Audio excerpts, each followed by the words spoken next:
As the wind blew, I sat solitarily on a lake shore, remembering days I embraced the wind. All of nature seemed aloof, lacking sensibility. Though the surface of the lake said, "Peace be still," my mind rest assured it all won't be the same again. Life has its way of reminding me how far I have fallen. My mother grew up in Tapata, Liberia. She moved to Monrovia at an early age in search of a better life in the 60s. She met my father while visiting some family members in Monrovia. He was preparing to enter the Booker T. Washington Training Institute, northeast of Monrovia. Mother was the first of her siblings to run away to the capital city to better her life. She was about 14 years old when her father demanded that she marry a much older man in the village, which she refused and then ran off. She had been the avenue in which all the rest of her siblings, especially girls, eventually took their own path. They all quickly developed a strong refusal not to settle for an outdated African tradition, and knew that they will be next for marriage arrangements. They left the village and went to Monrovia in search of better life like their sister.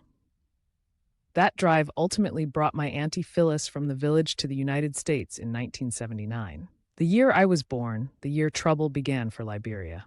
Dr. William R. Tolbert Jr. was then president.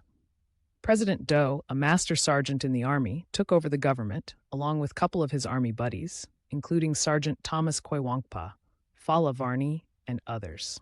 They assassinated President William R. Tolbert Jr.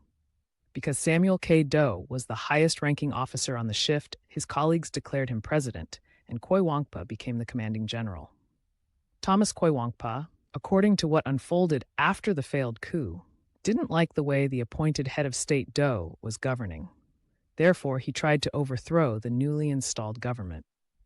Upon hearing the plot, Doe ordered Kwewankpa and his men executed, which took place on November 12, 1985. This execution led to many of Kwewankpa's tribal men executed in cold blood.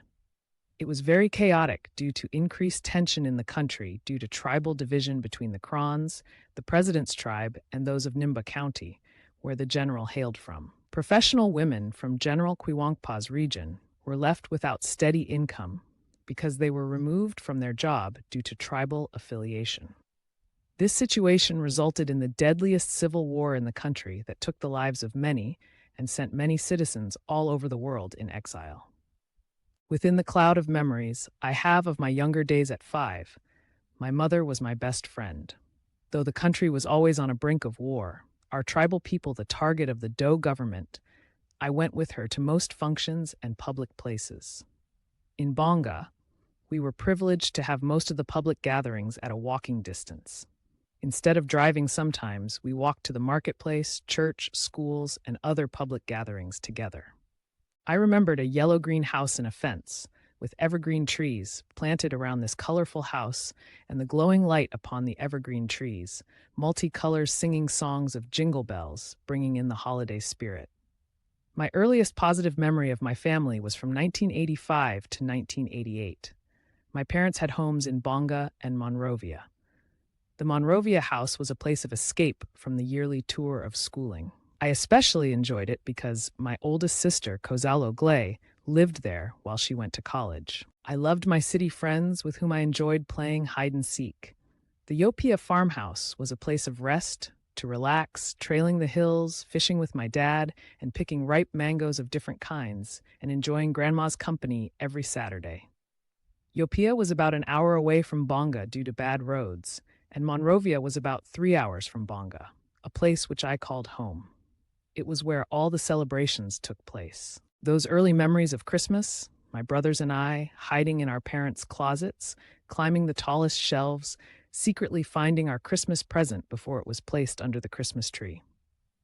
Frustrated, my mother and father would make every effort to hide these presents from us. Stay tuned to part 2. Click like and subscribe.